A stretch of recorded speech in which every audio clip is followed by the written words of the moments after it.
አዲስ የተወለዱ ጨቅላ ህጻናት በመጀመሪያዎቹ 48 ሰዓታት ካካካላሉ የአንጀታቸው የነርቭ ችግር ሊሆን ይችላል ተብሎ ይታሰባል። እነዚህ ምልክቶቹ የሆድ መነፋት፣ ትውከት እንዲሁም ከመጥባት ጋር የተያያዘ ችግሮች ሊገጥሟቸው ይችላል። ይሄ በሚከሰትበት ወቅት የምናደርጋቸው ጥቂት ምርመራዎች አሉ።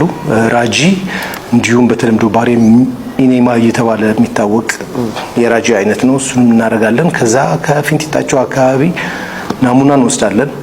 ይህ በማድረግ ችግሩ ከተረጋገጠ ህክምናው በቀዶ ጥገና የሚደረግ ህክምና ይሆናል። የመጀመሪያ ጊዜያዊ የካካ ማውጫ ሰርጀሪ ሊሰራላቸው ይችላል፣ ወይም ደግሞ ዴፊኒቲቭ ሰርጀሪው ሊሰራ ይችላል። ይህ ችግር በጨቅላ ህጻናት ብቻ የሚፈጠር ሳይሆን ተለቅ ያሉ ህጻናትም ሊያጋጥማቸው ይችላል። ተለቅ ያሉ ህጻናት ላይ ሲከሰት ችግሩ ለየት ያለ ይሆናል።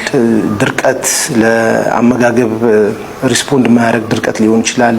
ከማደግ ጋር ተያይዞ ችግር ሊገጥማቸው ይችላል። ይህ ችግር በልጆት ላይ ካዩ ወደ ህክምና በመሄድ የባለሙያን ምክር እና እንክብካቤ እንዲያገኙ እንመክራለን። ዶክተር አሮን እባላለሁ።